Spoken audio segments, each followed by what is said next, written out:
हाजिरानि खोथा जों सोलिनो हाया।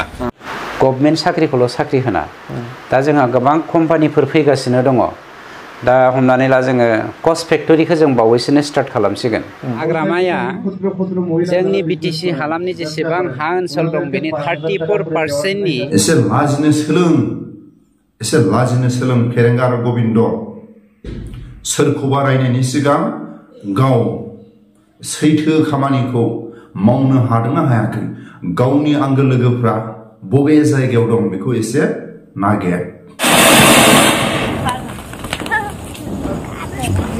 851 सा टेट पास जानाय सेंग्रा सिख्लाफोरनो साख्रिखौ होनो हादों जोंनि बे 3 बोसोरनि बैसोआव। भिडिअनि फुटेजाव खोनाखाबाय, भिडिअनि फुटेजाव बे खालि फुजायावहाय जुवा गेलेनो थास गेलेनो फैसा गैयैनि जाहोनाव बिथांमोना हाग्रा दानदोंमोन, दंफां दानदोंमोन।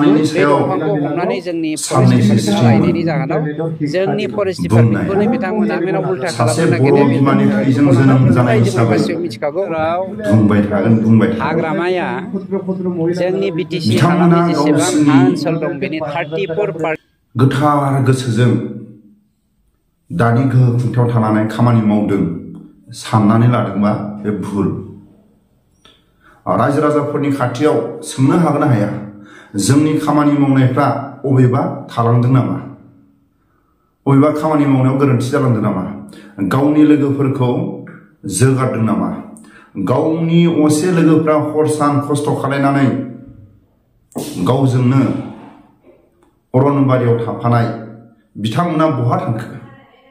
आंनि साखाथियाव गैया, आंनि साखाथियाव गैया। गोसोखांदों ना? मालाबा गबिन्दआ गोसोखांदों ना फेरेंगाया गोसोखांदों?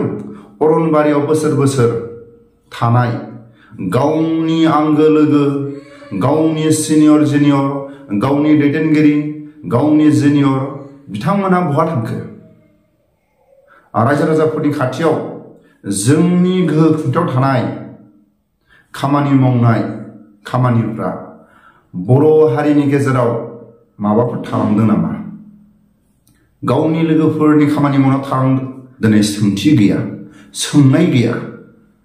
दिनै सोरखौबा गाज्रि बुंनायनि सिगां गावखौ सानगोर। बिपिएफ पार्टिखौ जुदि नायगार गाज्रि, बिपिएफनि दैदेनगिरिफ्रा गासिबो गाज्रि। बिटिसि एकर्ड जानायनि उनाव बर' हारिनि गेजेराव बिपिएफ पार्टिखौ दानाय जादों। साफ्रोमबो बर' माहारिनि मेलेमजिबिफ्रा दाफुंनाय जायो। बेबायदि दाफुंनानै बर' हारिखौ 17 बोसोर रावबो नारनो हाया, सेरनायनो हाया, रावबो सोंखारिनो हाया। बेबायदि 17 बोसोर खुंथायखौ खुंबोदों। लाजिनो सोलों फेरेंगा आरो गबिन्द।